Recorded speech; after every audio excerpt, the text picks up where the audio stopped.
For some time now, I have suggested that no system of human thought, no system of human thought and its models, including science, philosophy, religion, or mythology, can give us access to fundamental truth. That the only way to understand fundamental truth is to go beyond thought to the source of all thought and experience, and go to the source of all modes of knowing and experience in consciousness. So I know this might sound repetitive, but I would like to break it down for a clearer understanding and hopefully to a clearer insight into the nature of both reality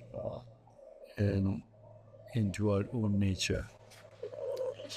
So the idea that no system of thought, including science, philosophy, religion, or mythology, can access fundamental truths suggests that these systems are limited by their reliance on human perception and cognition. They are constructs that interpret reality through specific frameworks and are thus inherently unreliable and subjective. To understand fundamental truth, one must argue that it requires transcending these cognitive frameworks and accessing a state of pure consciousness or awareness, which is the source of all thought and experience. This is the yogic tradition. This perspective offers a window into mystical or spiritual traditions that emphasize direct perception or enlightenment as a means to grasp ultimate reality. So, how do we access to how do we access to the reality that is the source of all thought and experience and knowing? So, number one, I now have begun to understand that the mystery of existence is not comprehensible to the rational mind or to any mode of knowing experience. And sometimes that means, or not sometimes, it actually means surrendering to divine mystery, embracing humility and astonishment, acknowledging that the ultimate truth may be beyond human comprehension and yet can be experienced as fundamental joy and peace. Intuition and inspiration, these provide a direct and unmediated form of knowledge, allowing access to insights unavailable through empirical or rational means, and exploring primary mental faculties, moving beyond conceptual reasoning to engage with more primal aspects of mind, which might offer deeper understanding.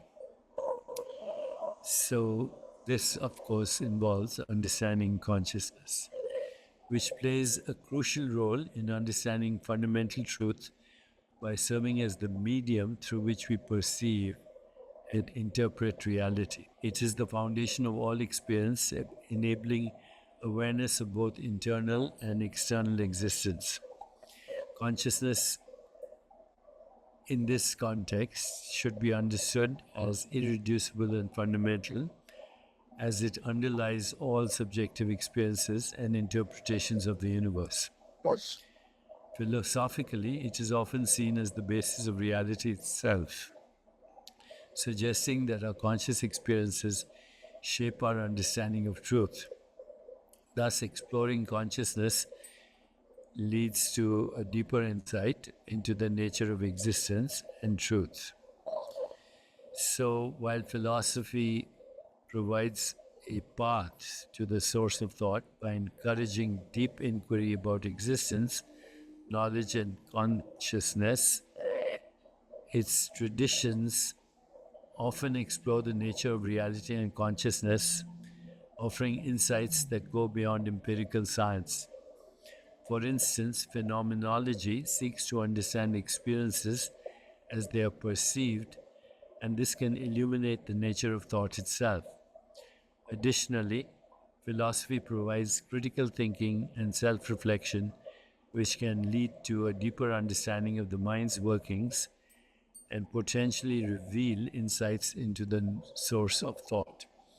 And its two branches, ontology, the nature of being or existence, and epistemology, the limitations of human knowing, actually adds to our understanding of the incomprehensible nature of existence on an experiential level. Now, science and religion, of course, offer distinct approaches to fundamental truth, each with its own strengths and limitations. Science relies on empirical evidence and testable explanations to understand what we call the natural world. It excels in explaining so called physical phenomena and has successfully expanded human knowledge about the appearance of the physical universe. However, science is limited to observable and measurable phenomena, which means it cannot address metaphysical or existential questions beyond the material world. Also, it relies on what is called empirical evidence as so called truth, when empirical evidence is in fact a species specific mode of knowing and perception and experience limited by the instruments of knowing, such as the human brain and the human senses, which only glimpse or have access to a narrow bandwidth of perceptual activity. Religion provides insights into meaning, purpose, and values, addressing questions that science typically does not explore. It offers a framework for understanding the spiritual and moral dimensions of life. And religious truths are often based on faith.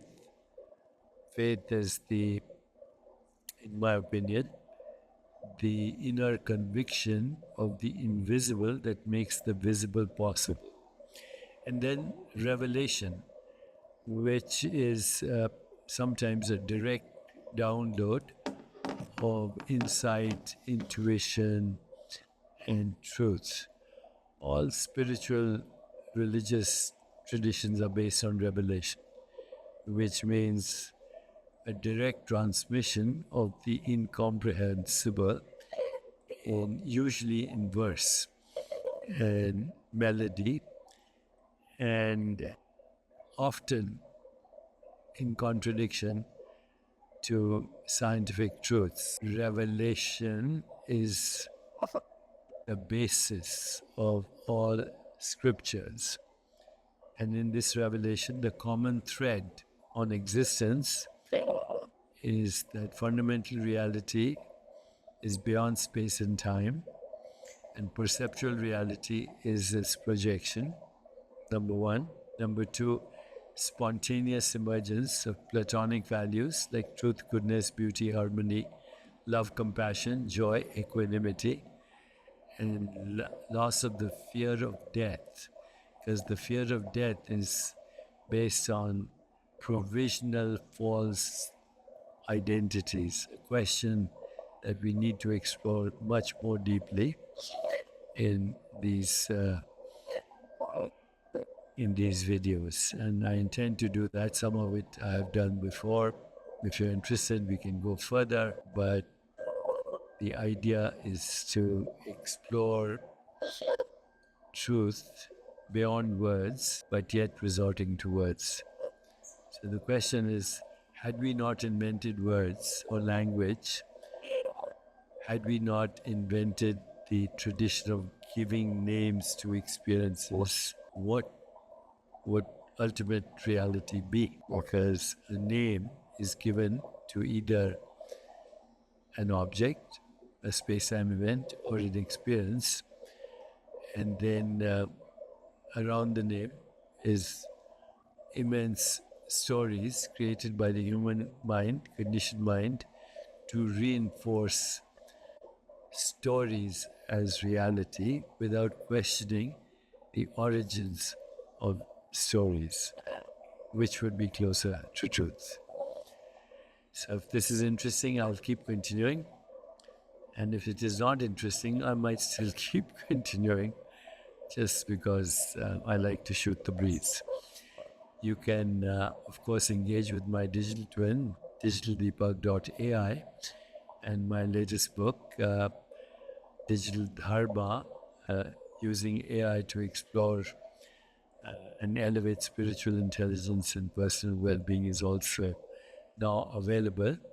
And you don't need to use an app. You can use your browser on your computer and also your phone if you so wish. Anyway, thanks for listening.